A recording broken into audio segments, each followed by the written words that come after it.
Pues vamos a proseguir para cerrar con nuestra última mesa.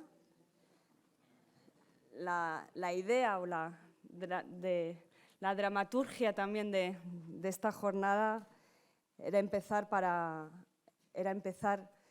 confrontándonos con nuestra realidad, una realidad de sangre, de horror, de muertes, para al mismo tiempo intentar sublevarnos y reanudar, como lo han hecho ellas dos, no solo nuestro pensamiento, sino nuestros cuerpos, nuestras emociones, para seguir creyendo en la posibilidad de cómo el espacio de la cultura nos puede transportar en esos otros imaginarios. Arrancamos esta jornada, os decía, como para nosotros Camus es esa guía, es esa brújula en esos tiempos difíciles. Y sin duda ahora nos acompañan en nuestra última conversación a un gran pensador, Achille Mbembe, que al menos personalmente, claramente es mi luz y la luz de mucha gente en nuestros tiempos difíciles, un pensador que nos da claves sobre nuestra contemporaneidad y nos permite seguir avanzando, por lo cual le agradezco muchísimo que nos acompañe esta noche. Y la acompaña Anne Proutot, que es no solo nuestra hermana en este proyecto, ¿no?, pero la que nos da también esa luz camusiana, es la presidenta de la Sociedad de Estudios Camusianos. Con ellos hemos estado en las vibraciones de Mónica y de Silvia, y con ellos ahora nos quedamos en la luz de sus palabras que nos guían para cerrar esta jornada en torno a lo que nos han enseñado ellas, la necesidad de un oficio, ese oficio que hablaba Camus, y sin duda ellos nos darán más herramientas para todas y todos nosotros. Con ellos os dejo.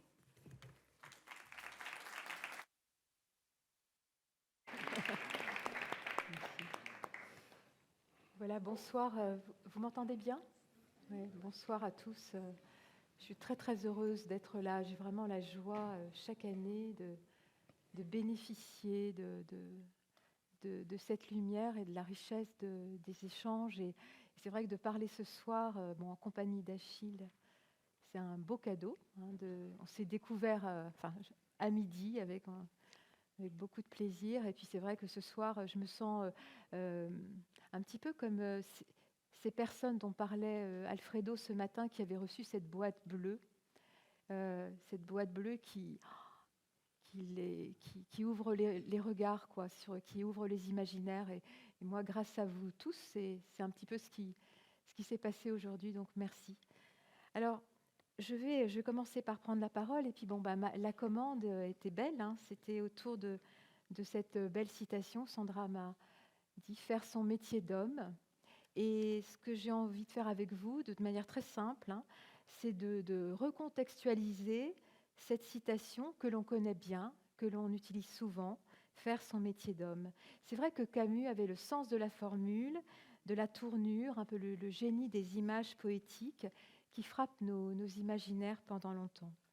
Alors cette citation, elle est en partie prononcée plusieurs fois dans La Peste et plus tard dans un article de l'Express de 1955 qui s'appelle justement « Le métier d'homme ».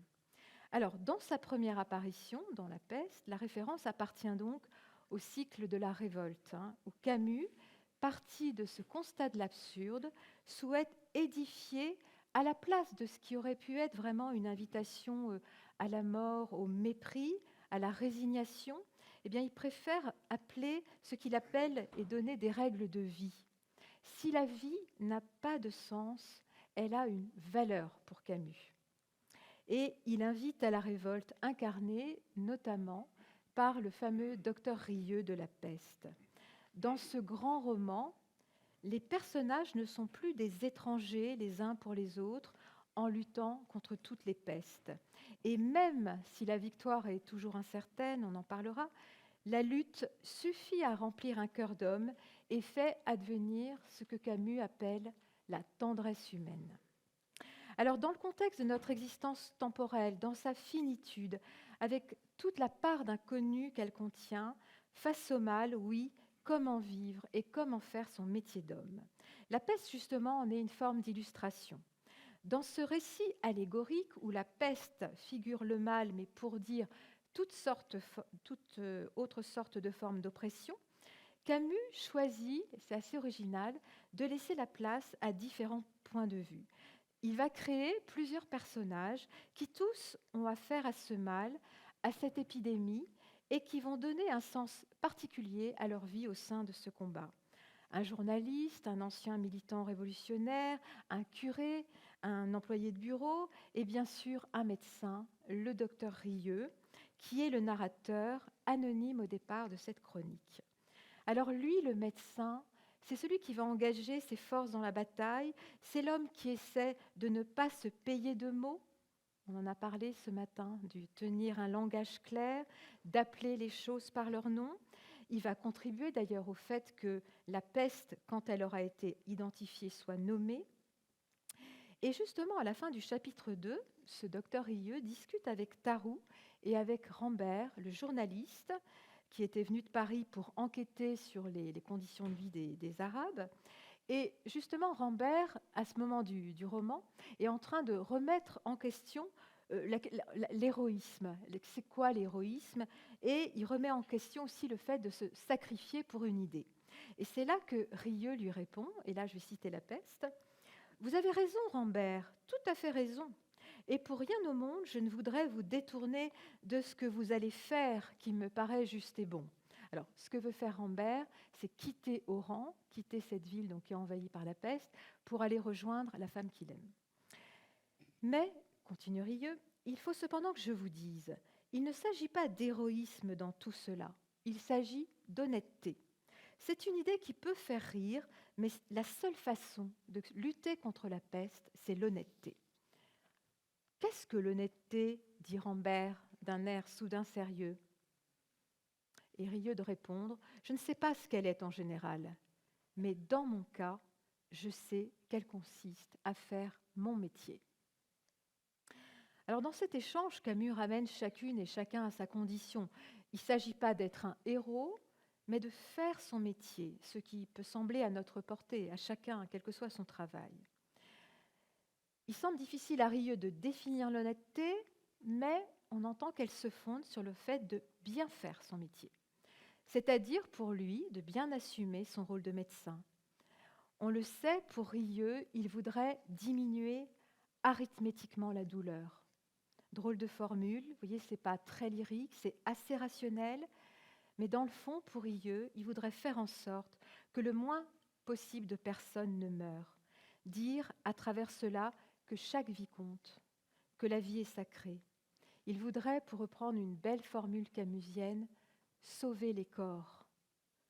Et c'est vrai que dire sauver les corps ce soir, après tout ce qu'on a vu ce matin, ça a beaucoup de sens. On entend aussi dans ce propos la résonance des autres. Faire son métier, c'est le faire pour quelqu'un. Il suffit de se rappeler les pages de l'agonie interminable d'un enfant, le fils Othon, pour saisir la portée de l'empathie de Rieux et sa capacité à être proche. Rieux n'est pas un raisonneur, comme le dit Jacqueline Lévy-Valency, une très grande spécialiste de Camus. C'est une sorte d'instinct moral qui le pousse à se détourner de ce qu'il aime pour se vouer généreusement à guérir ou à préserver ce qui, de l'homme, peut être sauvé. Il s'agit aussi de faire son métier d'homme en conjuguant ses forces à celles des autres. La peste montre une communauté d'hommes qui, progressivement, abandonnent leur quant à soi pour lutter ensemble. La plupart s'y essayent, y compris le curé récalcitrant qui finit par rejoindre les comités sanitaires. Et même si leurs convictions diffèrent, le docteur Rieux n'est plus ironique, mais vraiment respectueux de cet homme à partir du moment où Paneloux s'engage. Enfermés dans un unique espace, la ville d'Oran, qui est close, ils finissent par être enfermés dans un même temps. D'ailleurs, il y a un petit détail dans le roman qui a son importance. Vous savez, il est question au début du roman de la date. On sait que c'est le 14 avril, le jour où Rieux remarque les rats. Mais très vite, en fait, on ne parle plus du calendrier. des mois habituels, mai, juin, etc. Mais on calcule en semaines, en temps de peste, puisque quelque part, ils partagent aussi le même temps. C'est un temps qui est commun à tous les habitants. Donc ce métier d'homme se conjugue idéalement, je dirais, pour Camus, à un travail collectif. Sylvia en parlait tout à l'heure, de la communauté. Et y compris parfois à la mise en berne de ses aspirations personnelles, même si elles sont légitimes. Le fameux journaliste Rambert, dont on parlait tout à l'heure, lui, il voulait quitter la ville, non par peur de la maladie, mais vraiment pour retrouver celle qu'il aime. Et progressivement, après de très nombreuses démarches, vraiment, il fait tout ce qu'il peut pour quitter la ville.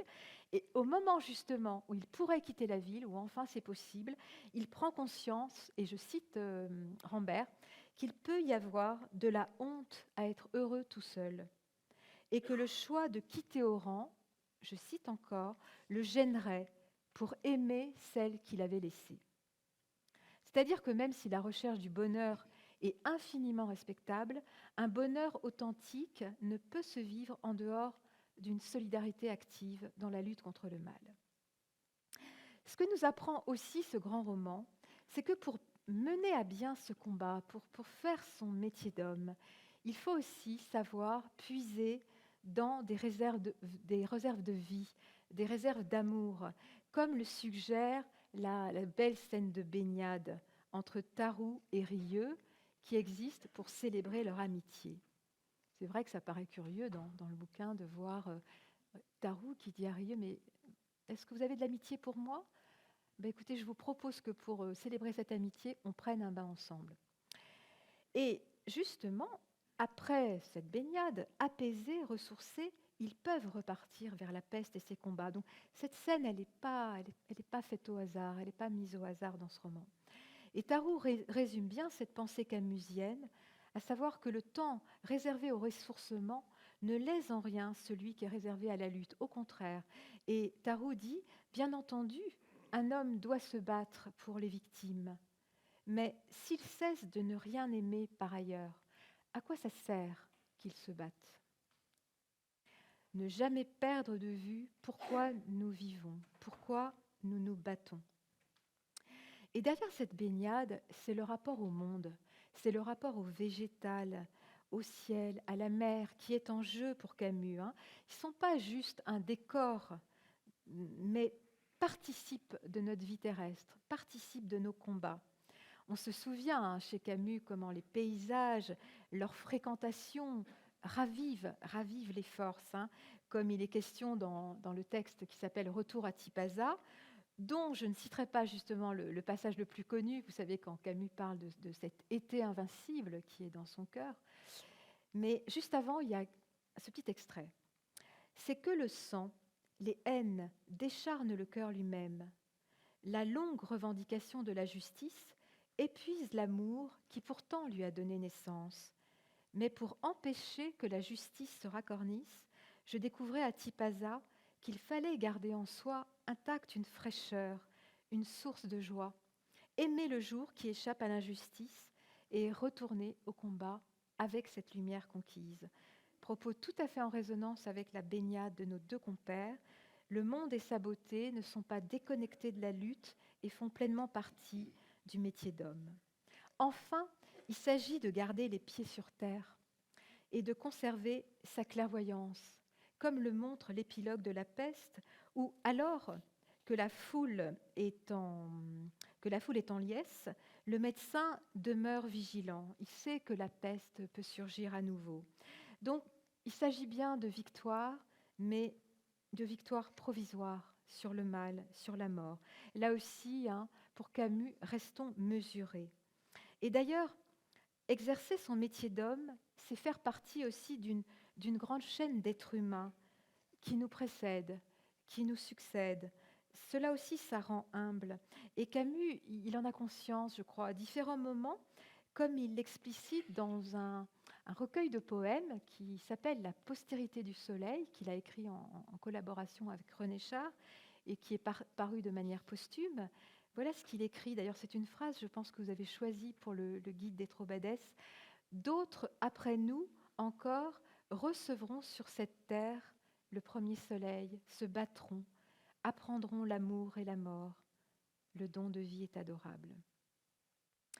Par ailleurs, si l'on pouvait imaginer que le métier d'homme est réservé à une sorte d'élite, il faut mentionner un passage de la Peste qui élargit absolument à tous cette conception.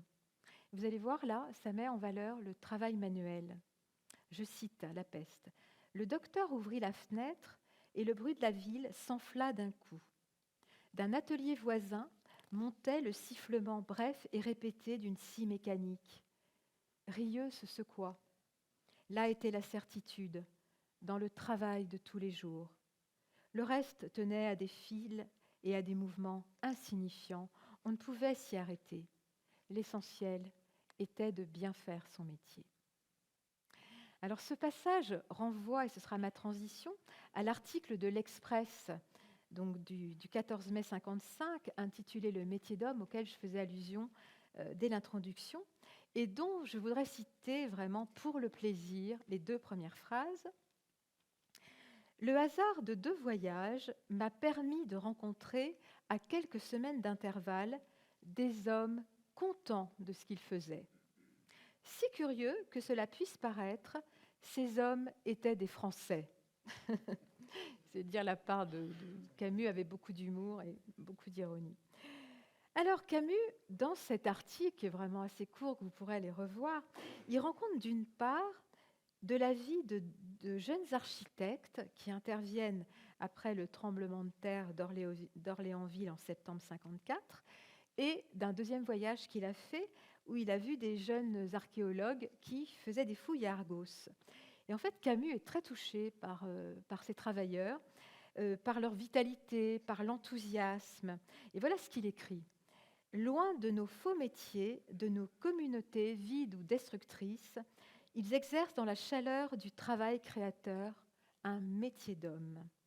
Et Camus d'espérer, je le cite encore, n'est-ce pas alors, ça rejoint des conversations de ce midi, le véritable effort d'une nation de faire que le plus possible de ses citoyens aient le riche sentiment de faire leur vrai métier et d'être utiles à la place où ils sont. » Camus aussi est envieux de la camaraderie qu'il voit s'exercer auprès de ses travailleurs. C'est un terme qu'on n'utilise pas tellement, mais que Camus aime à utiliser. Ça évoque cet esprit de corps cher à Camus. Ce n'est pas pour rien que ces lieux de bonheur s'identifiaient, se confondaient avec le journalisme, où il aimait beaucoup travailler avec toute cette équipe, y compris avec les ouvriers typographes avec lesquels il avait noué une relation très profonde, ou encore bien sûr le théâtre, qui était vraiment un lieu de travail collectif, où on n'arrive à rien tout seul.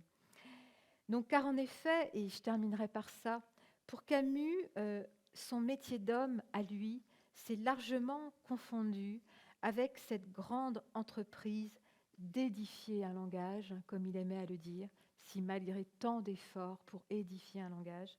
Donc d'édifier un langage, d'être et de devenir un artiste, c'est vraiment la dénomination que Camus préférait, c'était celle d'un artiste. Et est-ce que c'était simple ? Non. Et Camus n'a jamais caché ses doutes récurrents, en dépit de cette reconnaissance quand même qui lui parvenait d'extérieur.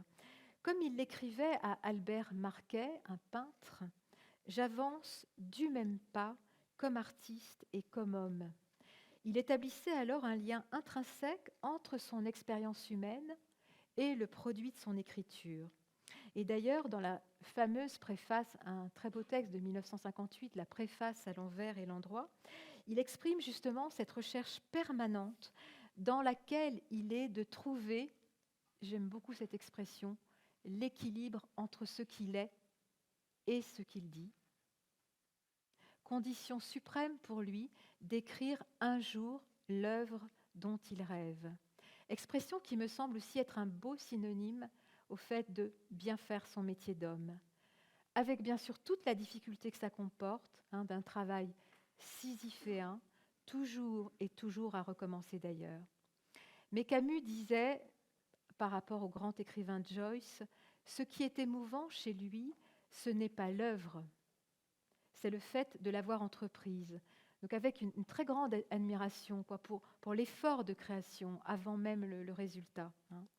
D'ailleurs, lui-même, Camus, et c'est émouvant, considérait peu de temps avant sa mort, et malgré toutes les œuvres publiées, eh bien, que son œuvre, non seulement il ne disait pas « mon œuvre n'est pas terminée », il disait « mon œuvre n'est pas commencée ». Donc faire son métier d'homme, c'est aussi ne pas se satisfaire, ne pas vivre sur ses acquis et chercher inlassablement à accueillir, je pense, je crois, cet équilibre juste, on parlait d'éthique ce matin, entre ce que nous sommes et ce que nous faisons. Je vous remercie. Voilà.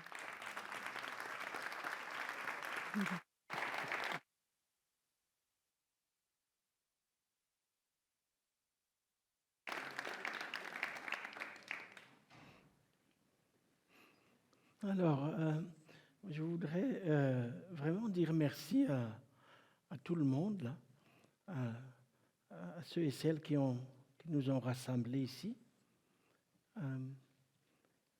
Depuis ce matin, je vis un grand moment de respiration. J'ai l'impression non pas de naître de nouveau, mais enfin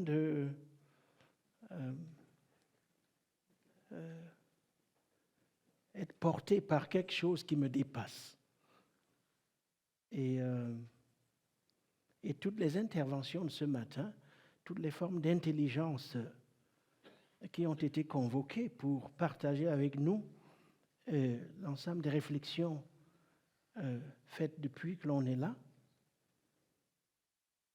tout cela est une immense célébration, pas seulement de l'esprit, mais une manifestation de ce que Camus appelait justement faire son métier, je dirais, d'humain.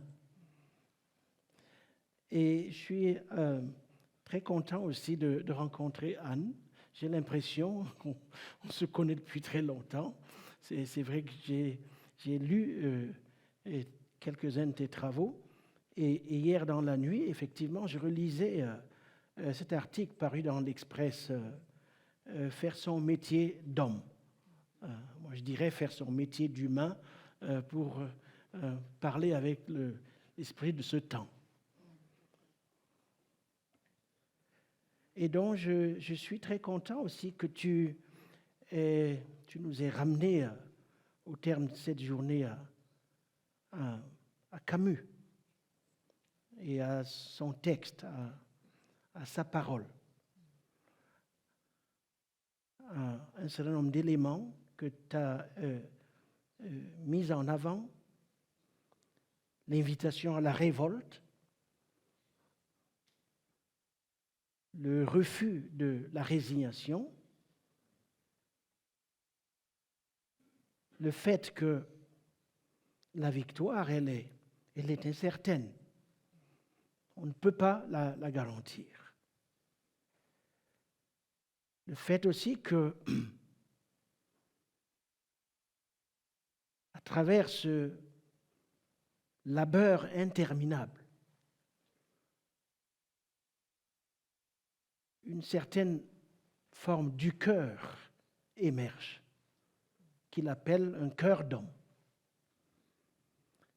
qui est caractérisé par la tendresse, mais aussi par l'amour du monde. Et on peut effectivement se poser cette question de savoir qu'en est-il aujourd'hui de l'amour du monde, après avoir écouté tout ce que l'on a écouté au courant de la journée. Je crois aussi très important ce que tu as souligné et qui a trait à l'effort de création, mais aussi pour nous autres qui venons de ces parties du monde souvent condamnées à la marge. Cette question de puiser dans des réserves de vie, ce concept de réserve de vie, des bassins de vie, à un moment où de très nombreuses forces sont liguées pour assécher justement ces réserves de vie, pour les épuiser. Et donc la question est de savoir comment s'y prendre, quels petits pas amorcer pour les reconstituer en permanence, pour trouver quelque part la force de recommencer. Parce que, en tout cas dans les pays où certains d'entre nous vivent, rien n'est gagné.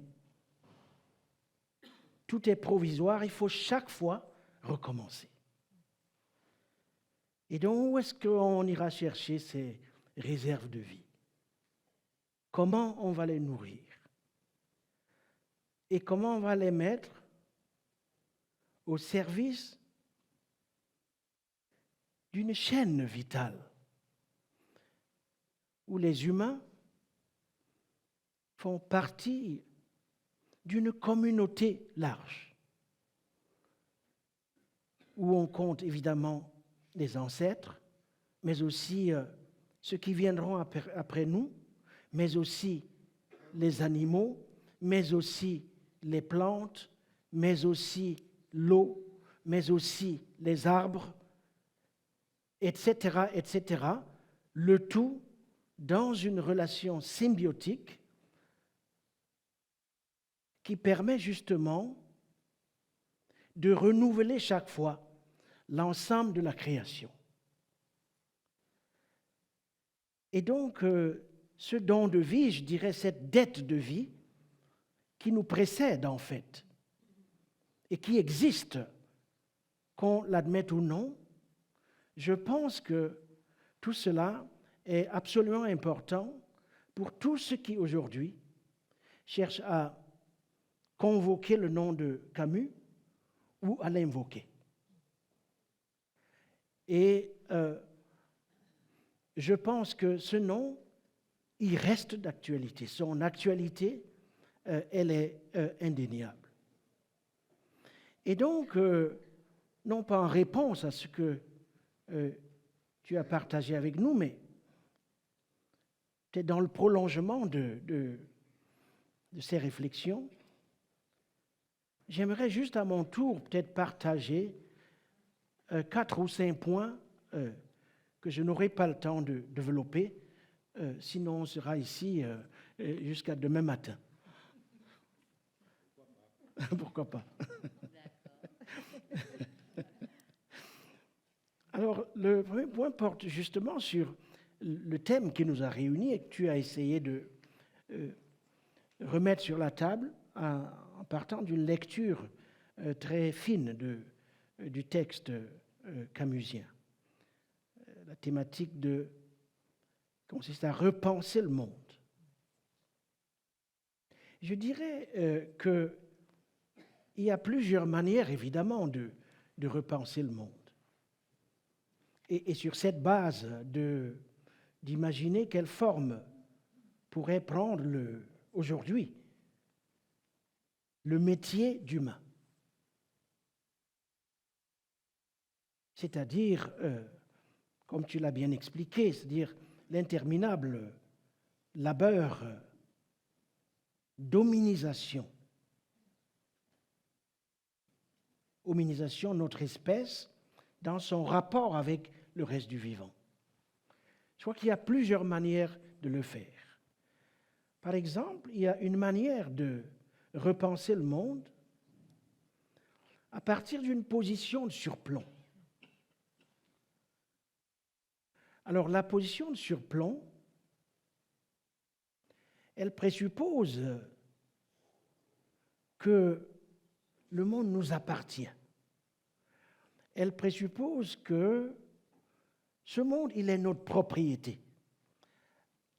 Et qu'au fond, les richesses qu'il contient, ses ressources, tout cela est à notre service et nous pouvons en disposer sans limite. et que le prix à payer pour en disposer sans limite, ce prix doit être payé par quelqu'un d'autre, pas par nous-mêmes. Je crois que cette manière de repenser le monde, elle est toujours avec nous. Elle a été avec nous et elle aura au fond été la marque essentielle de notre modernité.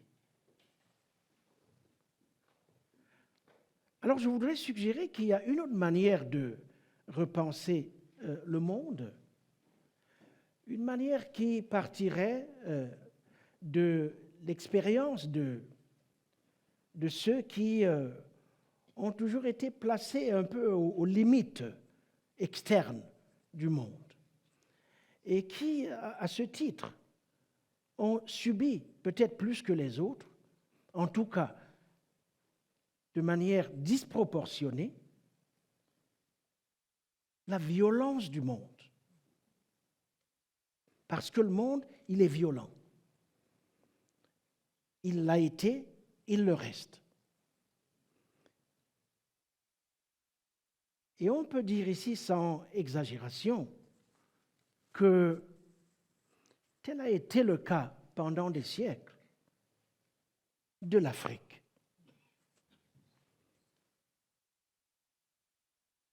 Et je pense que,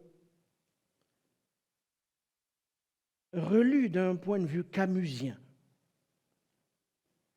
l'expérience africaine permet de jeter sur le monde et les ressorts de son fonctionnement une lumière crue, de la sorte que l'expérience palestinienne, on en a parlé ce matin, de la même manière justement que cette expérience le fait en ce début de siècle. Elle permet de porter sur le monde un jugement radical. Pourquoi ? Parce que l'Afrique était un peu la pierre dont parle l'Évangile.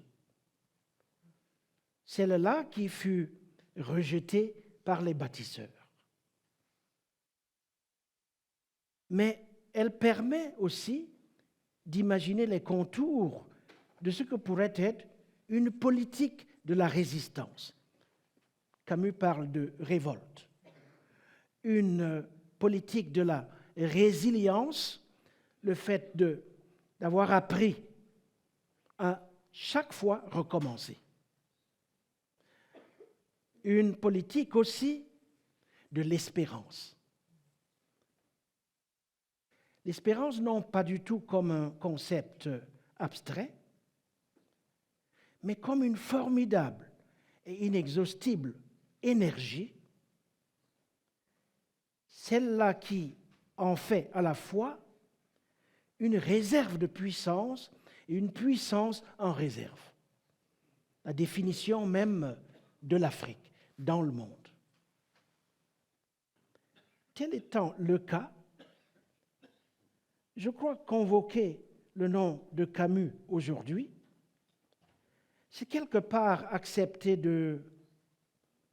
ou si vous voulez prendre le risque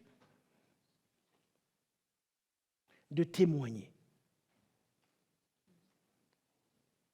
Je dis prendre le risque de témoigner en pensant à la Palestine. De témoigner d'abord en faveur de ceux-là qui ploient sous le poids de la violence parfois aveugle et injuste du monde, mais dont les puissances du monde ne veulent entendre ni le cri, ni les lamentations, pas même celles des veuves ou des orphelins ou des innocents.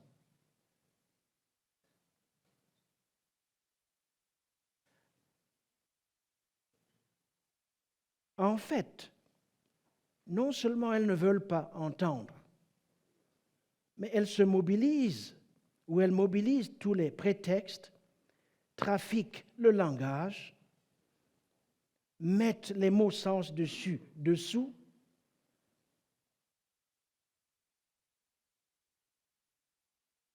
tordent les images et au besoin utilisent la force et la brutalité pour supprimer la vérité, pour nous faire croire que ce que nous voyons n'existe pas, que ce que nous voyons, c'est autre chose que ce qui se passe. Et donc on parlait aujourd'hui de la langue, des mots qui mentent et qui tuent évidemment des corps, mais qui tuent aussi effectivement la vérité. Et donc cette affaire de guerre contre la vérité, je pense que c'est une affaire dont se saisirait Camus s'il était encore avec nous. Pourquoi le témoignage est important? Parce que dans un contexte où la raison instrumentale tend à faire de la raison substantive un simple outil de destruction, témoigner peut être considéré comme la forme ultime de manifestation, sinon de la vérité, du moins de son esprit, de l'esprit de vérité.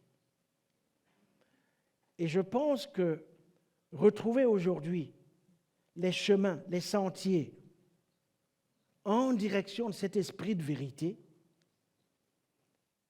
est une des conditions absolument indispensables pour l'habitabilité même de notre planète et la reproduction de la vie sur le long terme.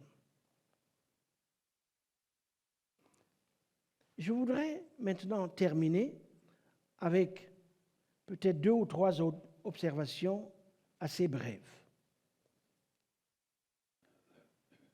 Il m'a été donné la chance au cours des dernières années d'être impliqué dans des actions très concrètes en Afrique qui visent à relancer l'agenda démocratique sur le continent. L'agenda démocratique, c'est-à-dire la formulation d'un projet qui aille au-delà de la démocratie électorale, au-delà des procédures, et vers une démocratie, je te disais substantive, et tu me corrigeais sans le dire, tu disais substantielle. Par quoi tu m'as demandé qu'est-ce que ça veut dire. Ça veut dire, oui, parce que c'est intéressant la distinction. Oui.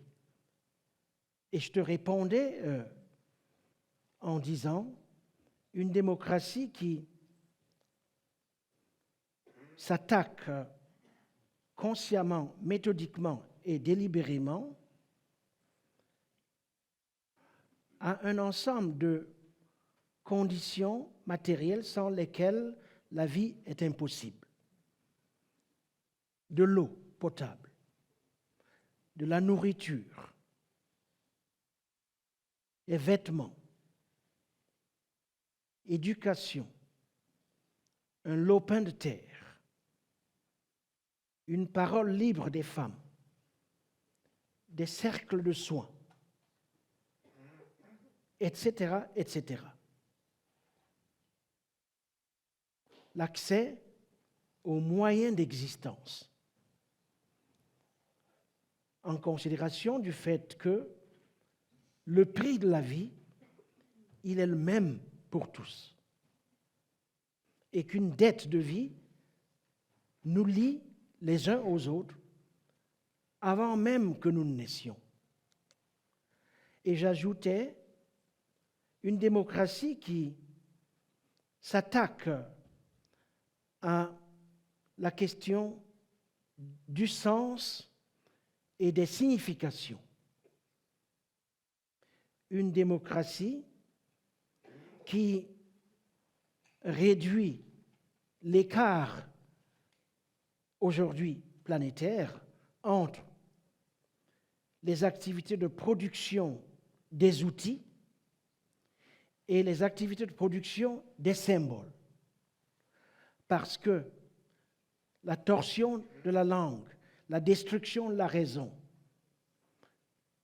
qui se manifeste dans les atrocités et les crimes d'État dont certains ont été faits cas ce matin, tout cela, à sa base, se trouve justement cet éloignement, cet écart entre la production des outils et la production des symboles. Et enfin, une démocratie qui s'attaque à la grande question de ce siècle, c'est-à-dire l'épuisement de la terre avec T majuscule et sa combustion. Tout cela qui remet en question justement les possibilités pour des millions de gens de mener là où ils vivent une existence digne. Et donc, cette démocratie ouvrirait la voie à la grande réconciliation du vivant, dont l'humanité est partie prenante et en relation symbiotique avec le reste de la création. Et je pense que ce serait là une façon, parce que Camus, il était très intéressé par l'avenir de la démocratie également. Voilà une manière, à mon avis, de relire Camus à partir de ces régions du monde qui, trop souvent, auront été condamnées aux marges de ce même monde. Merci beaucoup.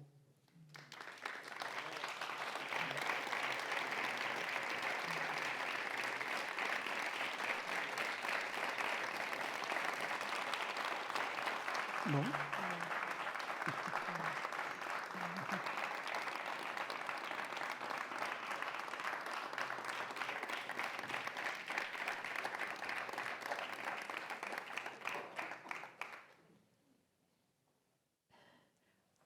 On a du temps encore. Moi, je voulais bien te poser, enfin, justement, te redonner la parole. On a la chance que tu sois ici. Enfin, bon, tu as passé beaucoup de temps de ton existence à réfléchir, à écrire, à penser, repenser le monde. Là, et tu as été professeur aussi, tu as enseigné. Et ce que tu es en train de nous dire là, c'est qu'aujourd'hui, finalement, depuis quelques années, le plus important pour toi, enfin, en tant que ton métier d'humain, c'est... Est-ce que tu peux prolonger encore plus concrètement ce que tu fais? J'ai l'impression que tu me disais tout à l'heure, j'aime écouter. Donc, comment tu es à l'écoute du monde et comment cet appel à la démocratie, comment tu tentes de l'incarner avec d'autres. Et derrière ça, j'ai l'impression que c'est aussi pour toi une priorité à l'éducation, finalement. Et que ça, c'est un futur possible, de prendre le temps de cette éducation.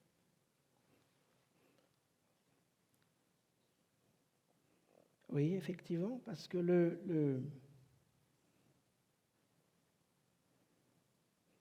pendant plusieurs années, avec d'autres, on a été impliqués dans cette tâche absolument importante qu'est la critique.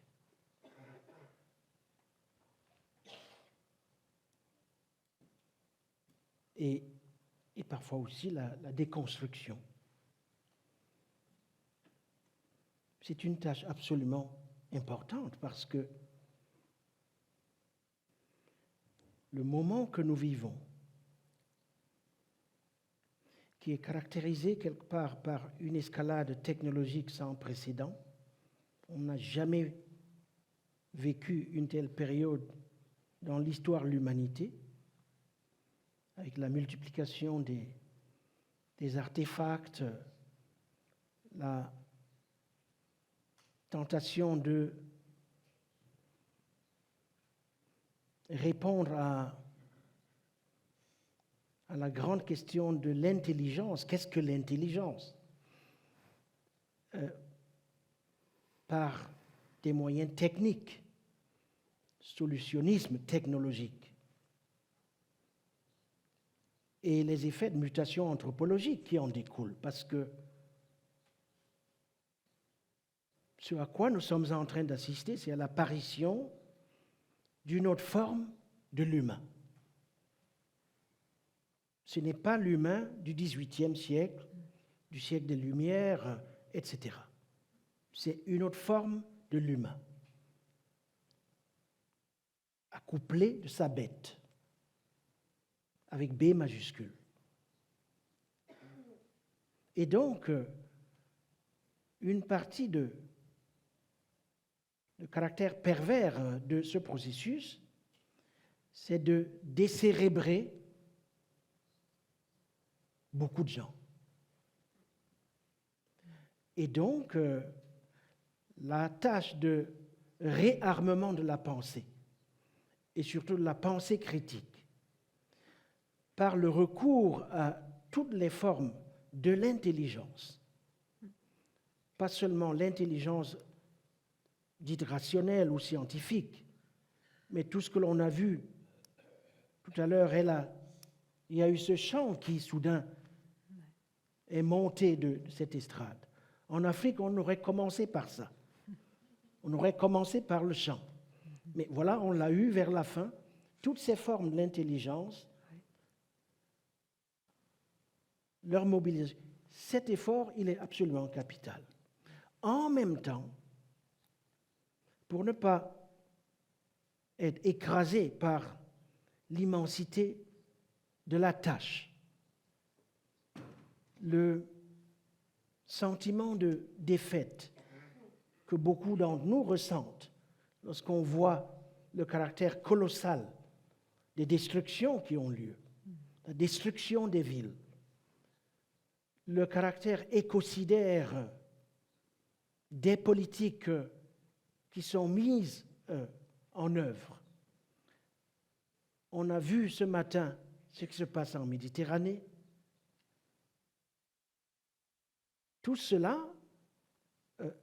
mal compris, peut pousser au défaitisme. Et donc, comment, dans ces conditions, on recrée les conditions d'un engagement? Dans le contexte africain, donc, l'idée, ça a été de mettre en place cette fondation de l'innovation pour la démocratie et de se remettre à l'écoute des communautés dans les petits pas, en investissant dans le long terme, pas à pas, dans les lieux concrets où les gens se mettent debout sur leurs propres jambes. Ce qui se traduit évidemment par de la recherche, mais de la recherche ouverte, ce qui se traduit par la mise en place de communautés apprenantes, là où autrefois il y en avait un qui savait et qui enseignait, qui instruisait, par également l'utilisation, la mobilisation de certaines de ces technologies dont beaucoup peuvent effectivement servir à la libération. Donc voilà le petit tournant dans lequel personnellement, mais avec beaucoup d'autres, je suis engagé.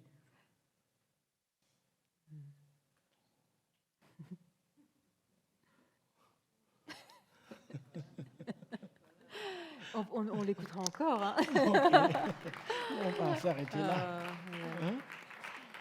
Je vais juste dire quelque chose de concernant le rôle de l'intellectuel que je crois que tu n'aimes pas tellement C'est lié à j'aime bien cette idée de tous apprenants, là, ce dont tu parlais, et que l'intellectuel, c'est pas un terme forcément que tu utilises, mais que tu préférais celui de veilleur.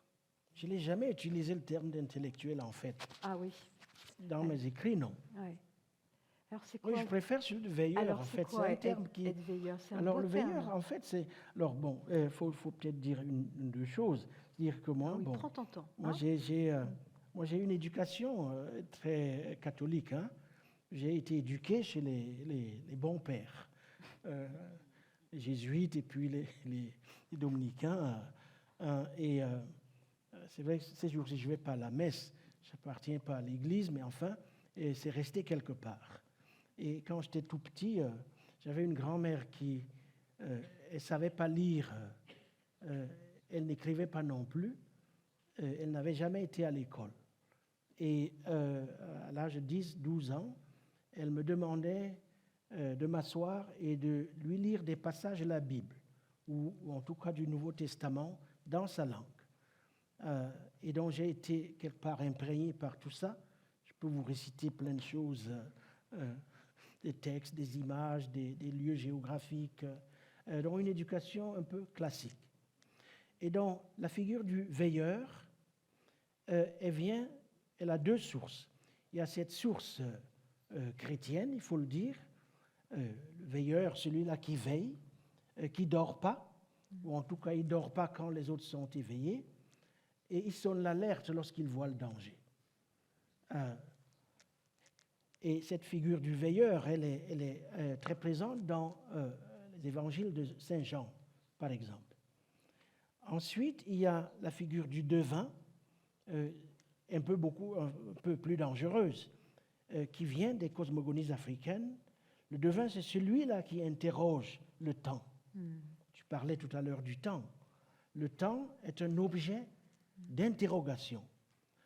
Et le temps lui-même se révèle ce qui vient, ce que l'on attend et qui doit venir, et quelles forces doivent effectivement précipiter son avènement.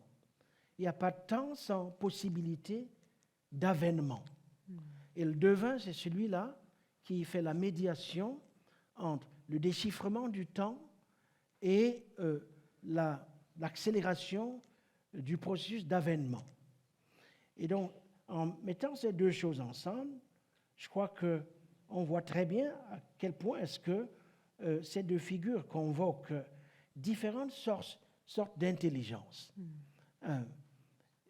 Et donc, cela élimine quelque part, ou en tout cas met en crise, la notion d'intellectuel, l'individu absolument possédé par lui-même dans son rapport transcendantal avec la connaissance, en général une connaissance spécialisée, qu'il seul a détenir et qu'il redistribue, disons, au gré de sa bienveillance et de son autorité. Donc, c'est la raison pour laquelle, lorsqu'on est engagé justement dans le projet de revitalisation des réserves de vie, des bassins de vie, ce n'est pas, disons, un concept qui est très utile.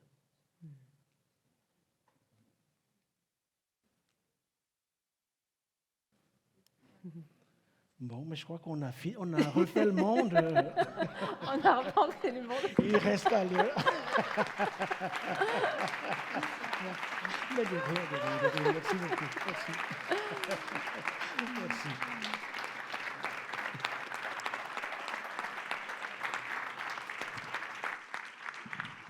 Je ne sais pas, peut-être si el público a lo mejor quería decir algo.